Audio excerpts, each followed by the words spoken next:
What are you doing exactly? Applying gold leaf to this dog to make it a golden retriever. Ollie, how else do you think they're made?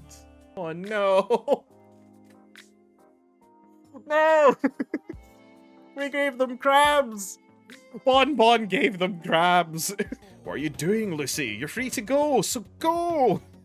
The tiger flops on his back, swipes playfully at the air with its enormous murder beans. Sup Nuggets, and welcome back to Max Gentleman Sexy Business.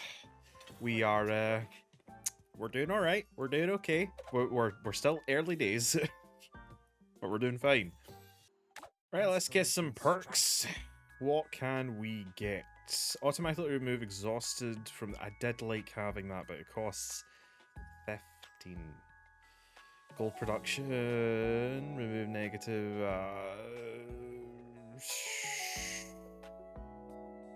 Right. We can only get one thing. Reduce costs to train at boxing ring and barbershop. Or reduce costs... Let's go with the gold cost. God. I mean, I could convert and get one more. Let's reduce costs for those two, because I need it. New date available, new date available. Apparently I have multiple new dates available and I don't know why. Sir, a rival company is trying to poach our employees, much like you did earlier today. Let's offer a pay rise.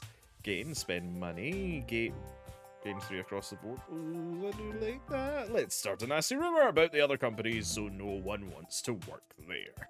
Or we can always hire new employees. Babe, 3 across the board, or 3 for 1 and 3 for the across the board. New outfit 4.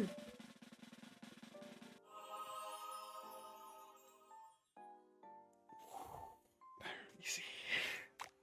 We don't have Vicky, so we can't do anything with it yet, but I do like the winter outfit. However, business must be dealt with first. Namely, that. But secondly, a date with Bon Valentine. There's a knock on the door of your office. Sir, I'm sorry to interrupt, but I need to... What are you doing exactly? Applying gold leaf to this dog to make it a golden retriever. Ollie, how else do you think they're made?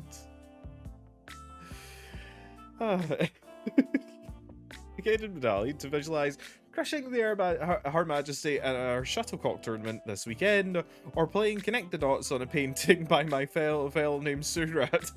Putting gold leaf on a dog. I think that's a corgi, sir. The pup barks merrily and wags its golden encrusted butt. Like, it's happy. It's going to be in the new Pokemon game.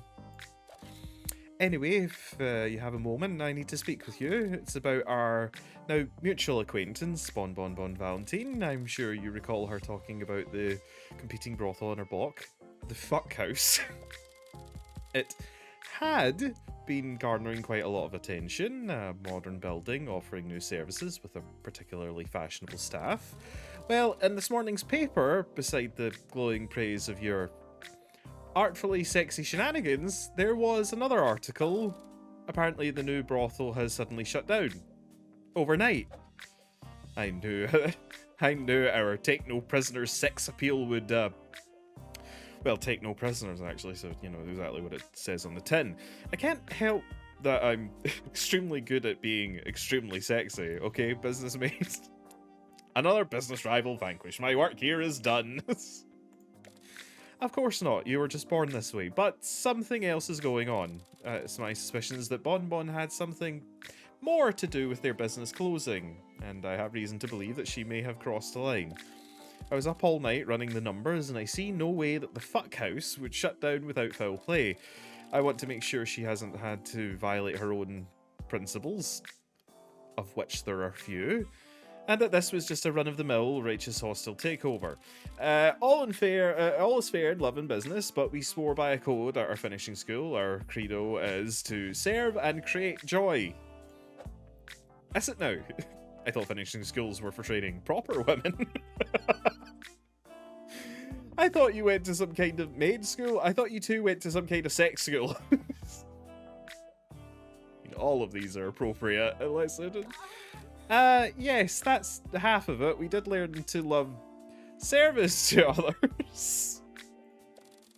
Chateau Monk Akbar is a full-service school where we learn all the various ways to please, both in and out of the bedroom, for our own empowerment. The curriculum was intense, grueling even. There's no more rigorous school for learning, such as a wide variety of skills. Bonbon and I were roommates. A long and sexy backstory worth its own spin-off. When is it coming out? But every night when tried to make time to study, she'd start tugging down the sleeves of her shirt. She'd sidle a little bit closer. She'd wink, and I could never resist her. She's too goddamn hot. But she's also a good friend. As distracting as she was, she always looked out for me. Now I believe it's my turn to return the favour. If I confront her alone, she'll only distract me with, well, her charms, rather than actually talking. She's very good at that. Would you come with me to talk to her? The way that's less of a chance of me becoming disarmed. Especially in this outfit. I'm already distracted just from that story. I'm not really hearing the part where that's my problem. I don't know, who's going to finish upgrading this silly dog?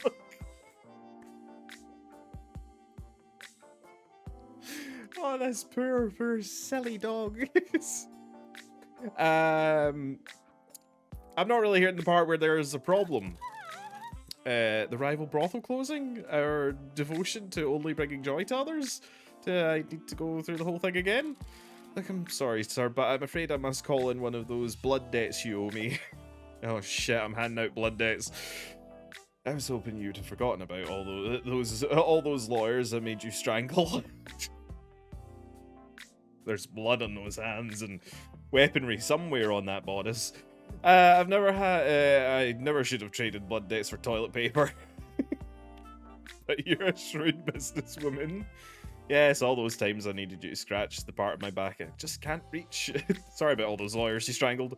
We better take precautions so she can't seduce us out of our mission. I promise nothing. We're going to need dull our senses so that we don't get titillated.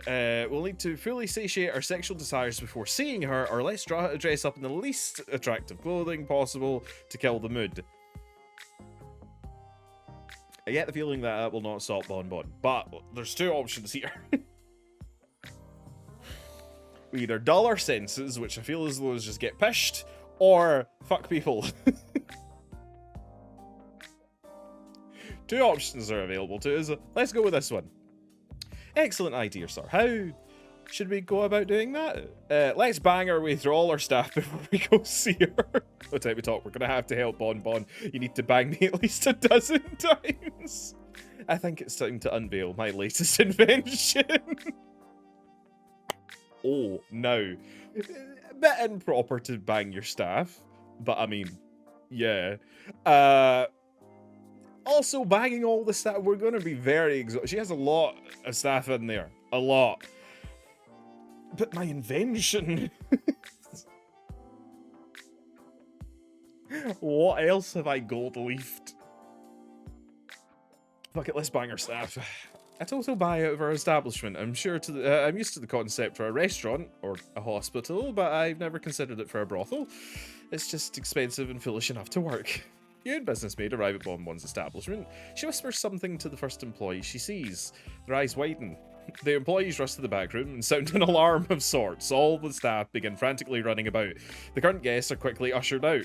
In no time at all, a dozen or so beautiful lads and ladies graciously greet you and Business Maid. They excitedly escort you to the exclusive suite.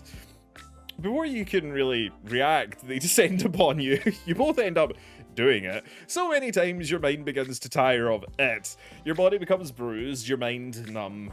The thoughts of having sex begins to bore you, as would drinking the same soup every meal or wearing the same hat to every gala. Well, I've had enough of that. I'm ready to go see Bonbon. You arrive at Bonbon's office. A secretary shows you in. I think it's working. I had no desire to fondle nor canoodle that sexy secretary. Good, Business Maid, good. We're sick. Look, you and me and you, we're holding on strong. We can do this, right? Mistress Von Valentine will be right with you. As her heels click in a hurry down the hall towards you, her voice carries ahead of her, talking to one of her staff. Why don't we start offering group rates? I'll take care of our clientele overflow next time we've got too many customers. And thus, we invented how to be lucrative when it comes to orgies. We're already helping out Bonbon.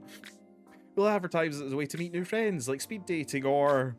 Oh, what a delightful surprise, my dear business partner and my darling friend. So what do I owe the exceptional pleasure of your visit? I heard you brought the exclusive services of my entire staff. I don't blame you. We're very popular all of a sudden. You two must be quite horny. Good day, Madam Von Valentine. We're here today for an intervention. I'm never having sex again. You like me everywhere, and I don't care anymore.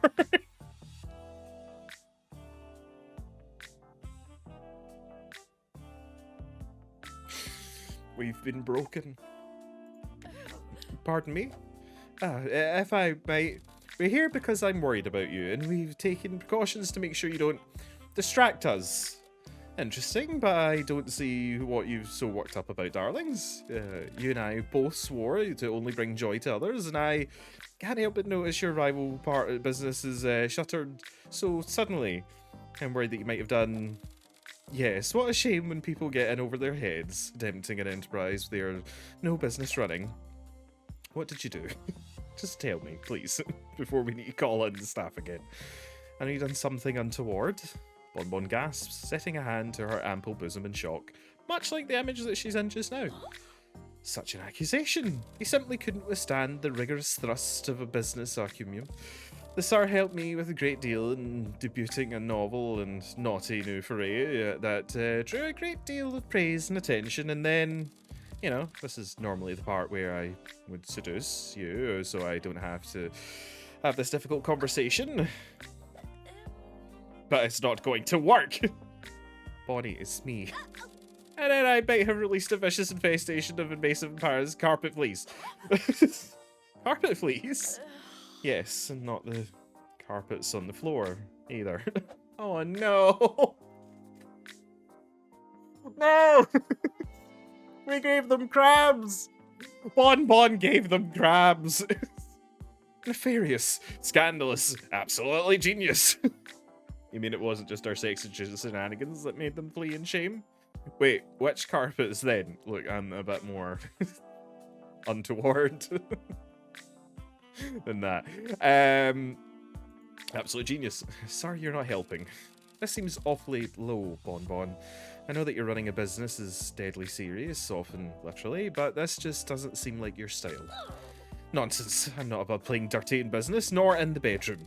But this isn't what we learned at Chateau Mont Akbar.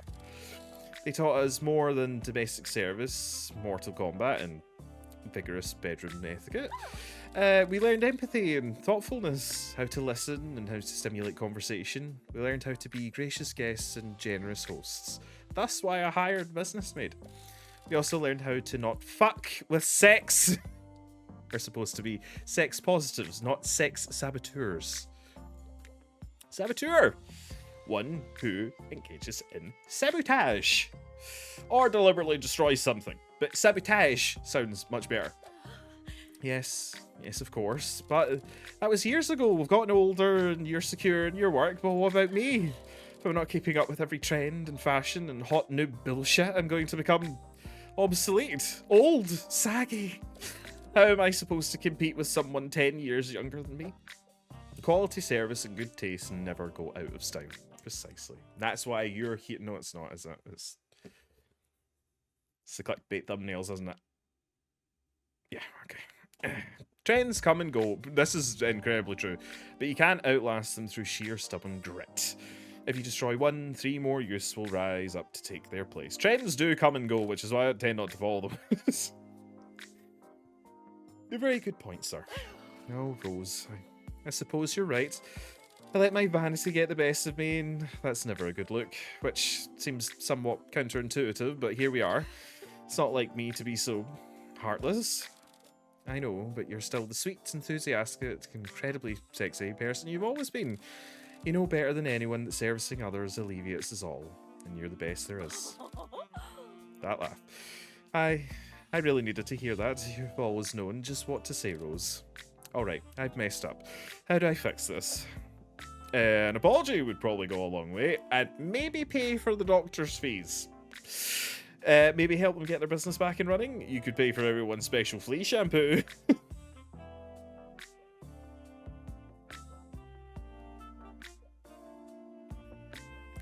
I still can't believe she just unleashed crabs. Maybe an apology. Let's go slow, because we don't want to just give them their business back. Yes, simple and honest, owning my mistakes. You're right. Thank you both for your help. I didn't even know I needed. I owe you both something awesome, and thanks. Honestly, that's not necessary. It's just good to have the old bonbon back. If you both pardon me, I believe I have some amends to make. But I'll see you again soon. Promise. Belly dancer. And we have been updated to sex girl. That's a butt! I don't know, you probably didn't see it, but it was a butt.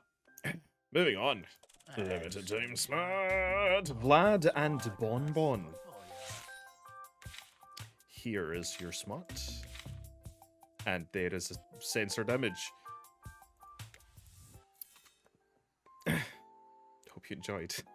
Date. Penny Farthing. Date 4.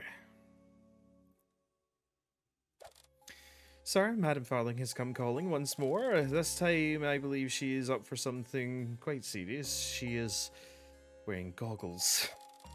Of course I'm wearing goggles, sir. In the future, everyone will wear goggles all the time, and I do not wish to stand out. We really won't. You mean... Indeed, I have constructed a time apparatus, and today we shall take her on her maiden voyage. Hell yeah, I love time. And I love your love of time. Come, the future awaits.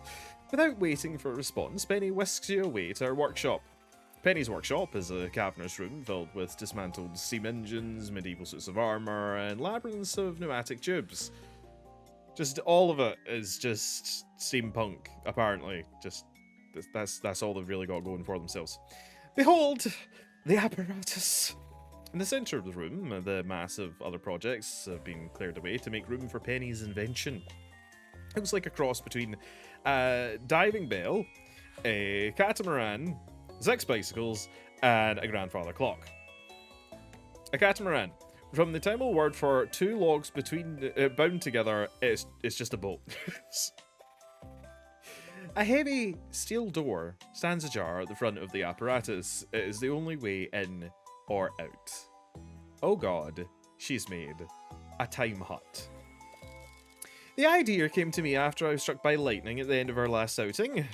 Have you tested it? How does it work? Why does it have a sail? Because it's time sailing, you ignoramus! Good god. Have you tested it yet? What, and let some test subject have the distinction of being the first to sail through time? I think not. Besides, my calculations show that the machine will only function with the 2 of us inside. Very specific. The apparatus, you see, operates on the principle of chronosubjectivity. Chronosubjectivity, an area of scientific theory completely made up for this game. I was thinking that because I hadn't heard of it lately. You know, maybe it was just, you know, under wraps for a bit, you know, until they could iron out the kinks. But I was beginning to suspect. No. Perhaps you've noticed that time moves more slowly when you're bored and more quickly when you're enjoying yourself. Ah, so we cram you and me into a box, have 7 minutes in heaven, and suddenly 12 minutes have went by. This machine amplifies the fun we're having via a series of electrodes and then projects that subject of time current into the sails, launching us forward in time. What kind of fun are we talking about here? I'll let you decide what sort of fun you'd like to have. Interesting. I had a wide variety of board games inside. We're playing D&D! And we go. She's got Connect 4, Jenga, Yahtzee. I just clicked, apologies. The interior is decorated like a high society sitting room that has collided with a clock factory. 2 overstuffed chairs of an original rug have surrounded on wall sides of the clocks, watches, gears, and pendulums. A console in one corner assists the several dials and naval chronometer, 2 banks of electrodes, and a steel calendar. Let's start concertedly about 100 years. Sure, let's do that. Penny closes the door behind you, sets the dial on the console, and busies herself affixing electrodes to each of your hands. Each of your heads, even. She flips the switch on the control, and you hear the steel door lock with a thunk. You're trapped inside now. She beams. Now, in order to travel through time, we need to have fun. How shall we accomplish this? Let us kiss through time. Chess always gets me going. A philosophical discussion about the nature of time. Out of all of those, really deep down, the most appealing is kissing through time. A capital idea. Kiss me, you mad adventurer. And kiss you do. For a moment, time seems to stand still. But that's the opposite of what you want, so you keep kissing until time speeds up again. You kiss so hard that the electrodes come off your heads. Oh no, we can't keep canoodling without the electrodes, it'll be a waste. Penny expertly reattaches the devices to your respective heads. As long as I'm up, I may as well check our time progress. Just a moment. Penny checks the instruments and frowns. Oh dear, I'm having quite a bit of fun, but we are hardly seem to be moving through time at all. Perhaps we've already arrived. Penny tries the door. It doesn't budge. Why won't it open? The doors, you see, are built to remain locked until we have arrived at our destination 100 years in the future, which we are currently not. It is a safe precaution I added to prevent us from wandering outside and drowning in time. If the chrono sails aren't functioning properly, that means we'll be stuck in this apparatus for 100 years of regular time. We're completely stuck. What should we do? Chess? Call for help. Smash your way out. Come to terms with her own morality. Smash your way out. This apparatus is built to withstand the rigors of the time stream. We are no tool strong enough to rapture that. What about these guns? Flexes. Yes, I specifically accounted for towards the 4 times the amount of force a horsepower such as yourself might exert while experimenting time range. Time range. Any other ideas? Call for help. I'm afraid the chassis is totally insulated against sound. Didn't want us going mad due to the extra chronic audiological phenomenon. Audiological related to hearing or sound. Oh, of course you did. What if we scream anyway? I'd say that's appropriate. Now you see, it says mild terror. I'm not feeling mild terror off you, Penny. I know you work in a bank all day, hen, but I'm really gonna have to need you to up the ante with the acting here. You and Penny proceed to scream in mild terror. She scoffs. Have you any other clever stratagems? Come to terms with her own morality? I suppose that is the only viable option. Penny leans back in her armchair and sighs. I never thought I would end like this, although to be fair, I never really thought about it ending at all. I was so preoccupied with the future, it never really occurred to me that I might not be around to see it. But I suppose there's always more future, isn't there? And no way for one human to see it all. What do you think happens after you die? Some sort of eternally hedonistic afterlife, most likely. Wouldn't that be the day? Yeah, you do it all again. Rigor mortis, followed by decomposition. Nah, I want the hedonist afterlife. That's a rather nice thought, although how would you save off boredom? Sex and intoxication. Intoxicants, even. I've spent my eternity in the hedonistic pursuits of knowledge. Boredom is a side effect of limited lifespan, and the afterlife is unknown. I suppose that with the eternity at one's disposal, it does become impossible to waste time. I never considered how much of my personality is motivated by the fear of death. Now that I think about it, I'm terrified of what I might become if allowed to an unlimited lifespan. Would I even recognise myself? There seems to be quite a bit of friction between my opposing ideals, doesn't there? Wait, friction! That's it! Ah, yes. We are playing sexy business after all. What would it be if we weren't using friction to solve all our problems, eh? If we can generate enough static electricity, we should be able to short out the electromagnets which govern the locking mechanism, but how could we possibly generate enough static electricity? Let's shuffle our feet around on this oriental rug. Let's make use of the box. This box of party balloons you stocked. For a reason unbeknownst to me. Or I know a way to generate some static electricity, alright. No, balloons! The party balloon is a marvellous idea. I stocked them for fun. I never thought they'd function as an emergency life-saving device. You inflate several party balloons and rub them vigorously on each other's hair. Then, carefully not to discharge their electricity, you approach the door.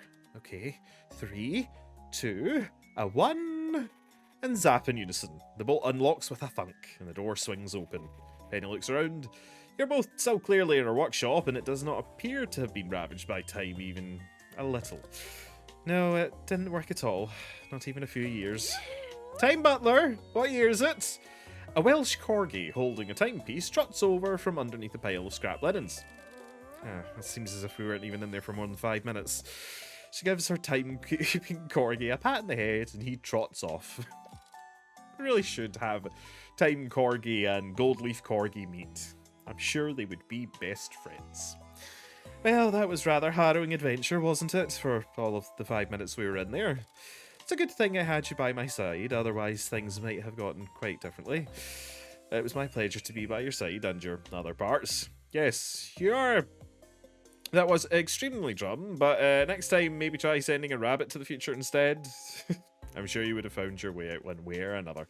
I enjoyed being around your parts. The pleasure was all mine. In any case, though, the experiment was a failure, and I'm glad I got to share my failure with you. And perhaps it wasn't so much of a failure after all. The machine did bring us closer to each other, as death traps and shared trauma are known to do. Perhaps I can rebrand the machine as a romantic room escape. Man, escape rooms would be different if I was in charge of them. That's brilliant! Sex-themed escape rooms, that's brilliant! You cannot, it is your responsibility, you watching, to never allow me to have any modicum of wealth. Because these are the kind of businesses that I would start. Sex escape rooms. The responsibility now falls to you. If you'll excuse me, I have some revisings to work on. Betty returns to her workshop and you graciously fuck off. But in your time travelling, Penny apparently turned into a mermaid, for reasons unbeknownst to everybody. Anyway, Penny, can we put... I do like it. She looks good with a bit of makeup on. This, however, I'm unsure of. She'd be late to work so often. What did we have you in? There we go. She'd be late to work all the time. Ooh, passport. Executives in the same building. Gotta go with that. Plus we get another travel agent, which is always handy. I'm back. Did you notice?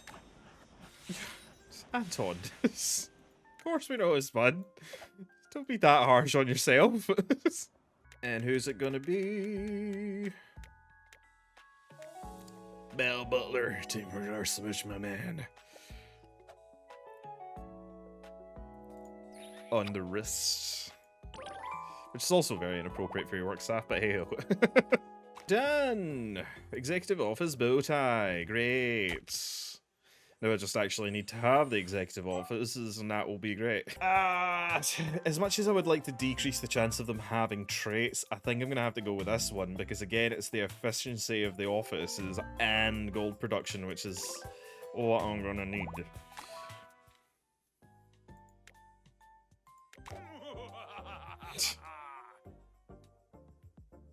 Oh, it's a different coin now. Ah.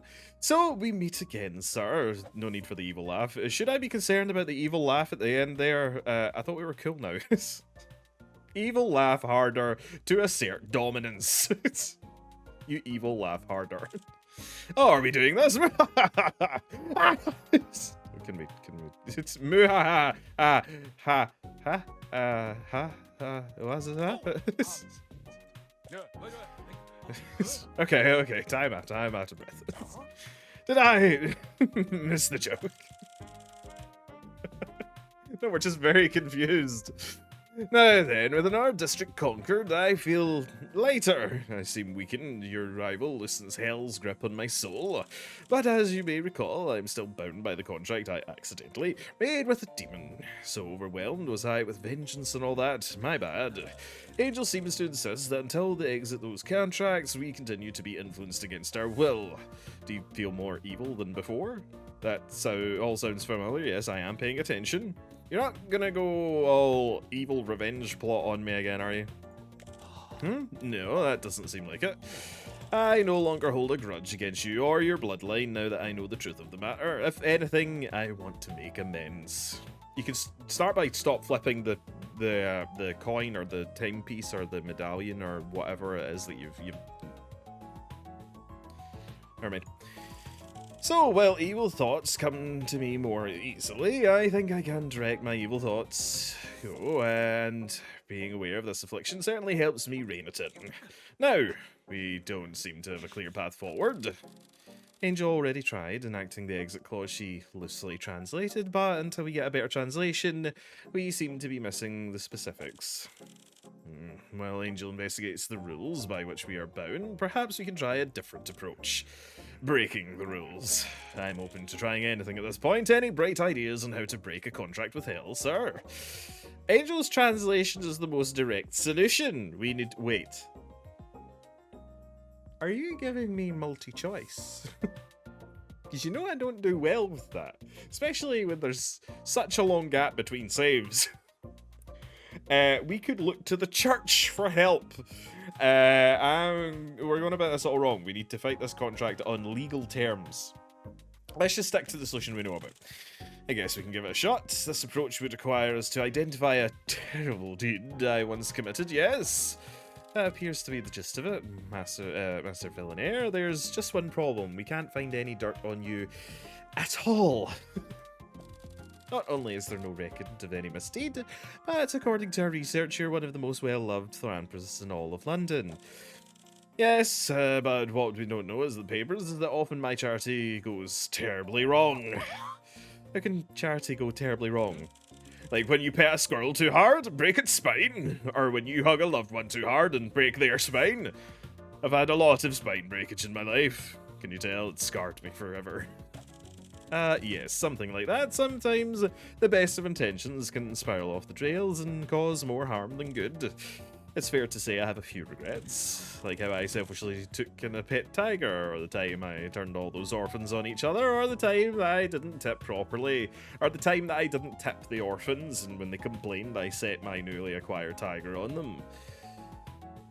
God, it was a bloodbath. So many mistakes. Let's release your pet tiger. Yes, I must apologize to him for taking away his liberty. He spends his whole life in captivity while I taught him table etiquette and how to play the trombone. It's high time I set him free. He is going to die immediately. He stopped by Cashious' house to pick up his pet tiger for transport. It purrs and curls up into his lap for proverbial catnip. Forgive me if I'm overstepping, Master Villainaire, but your tiger seems awfully content with you. Nonsense. Lucifurr is a wild animal. He deserves to be where he belongs. Constantly on the verge of starvation and critically endangered. All I've ever given him was a life of complete luxury, nightly T-bone snakes, and 1,000 acres to roam. Why, giving him everything he could ever want or need stripped him of his natural instincts. I just hope that it's not too late for him. But we can't just release an adult tiger in the streets of London. We'll take him to the zoo! We'll take him to the Royal Gardens. Are you sure we can't just release him in the street? We'll take him to the Royal Gardens, fuck him. Well, I suppose that's the closest thing we have to a thick, leafy jungle. Let's do it. You'll arrive at the Royal Gardens. Cashious waves jovial to the Queen as he lets the tiger loose on her grounds. You don't think Her Majesty's guards are going to have a problem with this? Of course not! Disgustingly wealthy British nobles love exotic animals. However, the tiger does not immediately frolic in the pinions. He looks back at Cashious and starts nuzzling his hand. What are you doing, Lucy? You're free to go, so go! The tiger flops on his back, swipes playfully at the air with its enormous murder beans. Ah, fine. I can't resist that precious face. Lucy shall stay with me after all. Cashious mushes Lucifurr's face and nuzzles him lovingly. Can we adopt? Can you give Lucy to us? Lucifurr. As much as I enjoy squishing fluffy kitty faces, this clearly isn't the answer to my infernal problem. Any more ideas? Let's look to the church. Suppose that's actually a pretty decent idea. I do have an immediately knowledge of bathing oneself in supernatural energies. However, an expertise centers around the older gods, not the Christian ones. Older gods? Exactly how many gods are there? Hell can't be literal, it's probably just a metaphor. Older gods? My studies into the Sanctus... I had that written down somewhere. I thought I had it written down somewhere, but I apparently don't. It was like the Sanctum of Cat Piss for Tuna or something like that. Revealed that the relic was created by gods more akin to Greek mythology. We all know how much everybody loves Greek mythology. I couldn't say exactly which one, but those gods really enjoyed the relics of ironic consequences, true. So then, how does one go about empowering themselves with holy might? We'll drown you in holy water. Kinda wanted to do that already. Let's make a suit of holy armor out of Bibles. Or sleeping with a nun or two should do the trick.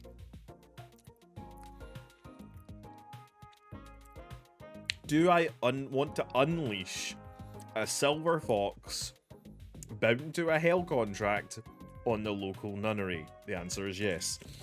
Grand idea. I'll just make my way out to the sexiest church, work my magic, and immerse myself in holy essence faster than you can say blasphemy. You and Cashious make your way to... I'm assisting. I didn't agree to that, but okay. You and Cashious make your way to the church widely regarded to be the most erotic in all categories. He struts his side with confidence. As soon as the doors close behind him, the church bursts into flames. Everyone inside runs out screaming. A gently toasted Cashious walks back outside, patting down his smouldering clothes. I believe that my current affliction has made me slightly incompatible with holy grounds, or so it would appear. Perhaps the church has some sort of defense mechanism against randy scoundrels walking in and seducing their nuns. Clever! I'm just going to go ahead and blame the evil influence on my soul for thinking that was a good idea. Anything else? What if we kiss, though? Man, my character has the best ideas.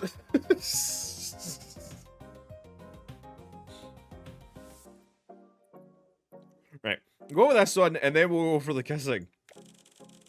Miss Fullbody already pointed out that Celestial, or in my case, Infernal, contracts don't play by the same rules that ours do. When I have my lawyers include language like, I own your soul now in perpetuity, it's just a flex on my employees. How are we supposed to use our paltry mortal legal system to counter a contract from hell, especially when it's so easily bent and broken?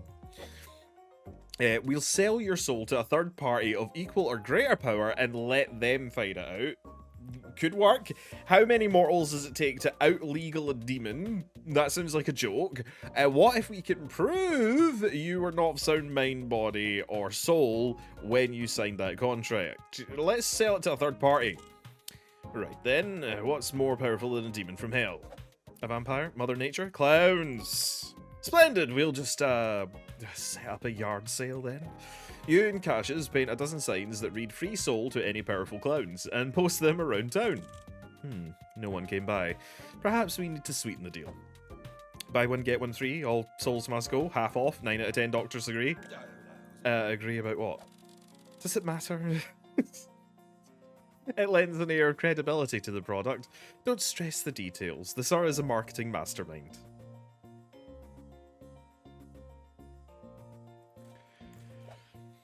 Alright. Cashious begins drafting up the new signs when an unnerving clown slowly approaches. A bony finger extends towards Cashious. You there, give me your soul! Sir, you don't really believe that this is a clown, do you? Isn't it more likely a vagabond who wandered onto the estate? Hold on, let's just give it a shot. Yes! Step right up. 1 soul for the taking. How would you like it? Boxed, wrapped? I'm here to please. The clown kneels to the ground and begins to chant an unrecognizable language. The sky darkens. What the... A figure before you sways and bends in unnatural contusion as the chant slowly dulls into a single abrasive buzzing sound in the back of your skull. Suddenly, the buzzing stops. The sky clears. What the... Hey, asshole, what are you trying to pull? Someone already got you on a soul. No way I'm fighting the owner for this. Even if we settle in arbitration, it'll be weeks until I get my hands on that soul. By that point, it'll be stale anyway. The stranger shuffles away, mumbling to himself and cursing. I put pants on and came all the way here for this. The nerve of some people. Are there any other options? I guess we're kissing. Now is not the time for flirting, sir. Actually, the sir has flirted to permanently added to schedule.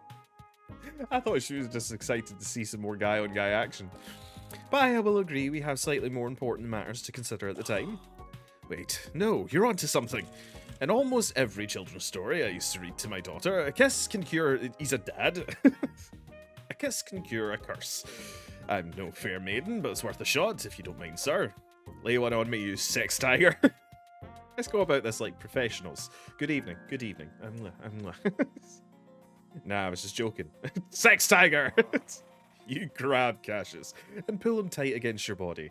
He looks you deep in your eyes and begins to blush. You inch ever closer. Use a light touch to tease that curse out. Put your tongue into it. Dig that curse out. Grab some ass while you're here. Show that curse who's boss. Yes. You take a hearty claw of ass meat into your possession. Like, if you were to look at your inventory right now, it would be like a little ass icon. It's yours! You give him a squeeze, and Cashious lets out a tiny squeal of delightful surprise before you shut him up with a smooch. Cashious takes a step back to catch his breath and reflect. Well then, that was, quite something. However, I do not think I have any effect on my contractual curse from hell. Though I would appreciate that heaping of my ass back. Are there any other options for breaking a curse? I don't think any of this is working. Why don't we just give hell what it wants? Give hell what it wants? What do you mean? Let's fight hellfire with hellfire. You're sold, dummy. Like when you force someone to eat so many cakes that they can never eat another cake again. First of all, what are the circumstances where you needed to do that? You don't need to look, Cashious. You're new here, pal, alright? We aren't that close yet. I know I currently have half of your ass in my inventory, and we did just kiss, and I'm technically helping you out, and I fashioned you with a new outfit. But you aren't quite there yet to learn about the cake stuffing of 93. Second of all, you think that the devil will be sick of my evil if I overindulge in evil? Am I getting that right? What sort of evil do you suggest? Kill, kill, kill, burn, burn them all! You'll eat hundreds of cakes. Evil cakes. Well, you're the expert here. I suppose I'll do whatever you advise. I feel obligated to inform you that the Tsar has no experience in celestial matters whatsoever. Oh, then perhaps I'll pass on this one. Fine, you're lost. Probably a good idea, actually. How am I supposed to get better at this stuff if no one will let me practice on them? Practice makes perfect. Good idea, I suppose. Nah, I've run out of ideas. And fuck, time for today's recording, Jesus. Why is it so difficult to break a contract with a demon? Perhaps we have not weakened your rival's powers yet. I still feel a little clouded with evil thoughts and such. I'm afraid I've asked too much of you. You hardly even know me outside of my antagonizing, yet here I am asking you to solve all of my personal problems. It's times like this I wish I had my precious lapis to lean on. Really, dude? Again with the lapis thing? I thought we were over this. Good idea. I'll use the power of the stone to force you to be redeemed. It's my lapis. Get your own. And I have my lapis and your asses. It's a good day. Ah, no, sorry, I should explain. Lapis is the name of my daughter, Lapis Villainaire. You named your daughter after the magic rock you were obsessed with stealing? No, it's her given name, and it's very beautiful. It's all she has left of her birth parents. Oh, she's adopted? Ah, although I suppose that could have been why I was drawn towards adopting her. Not that it matters, we're no longer part of each other's lives. Forget I said anything. Thank you for your help today, sir. We will try again once Angel can gather more intel on our contracts. Until then, Cashious Daughter nods gratefully and takes his leave. And that was that. But we are now on to the next district, if I'm not mistaken. Right? Or did I already start the next district? I feel as though I already started the next district. Anyway, I am very out of time for today's recording. I just have so much fun playing this game. But anyway, that is your whack for today. Hope you enjoyed the video. If you did, batter the subscribe button, like the video, geese your banner in the section down below, all that jazz, and I'll catch you nuggets in the next one. Alright? Cheery bye. What are you doing exactly? Applying gold leaf to this dog to make it a golden retriever. Ollie, how else do you think they're made? Oh no! No! We gave them crabs! Bon gave them crabs! What are you doing, Lucy? You're free to go, so go! The tiger flops on his back, swipes playfully at the air with its enormous murder beans.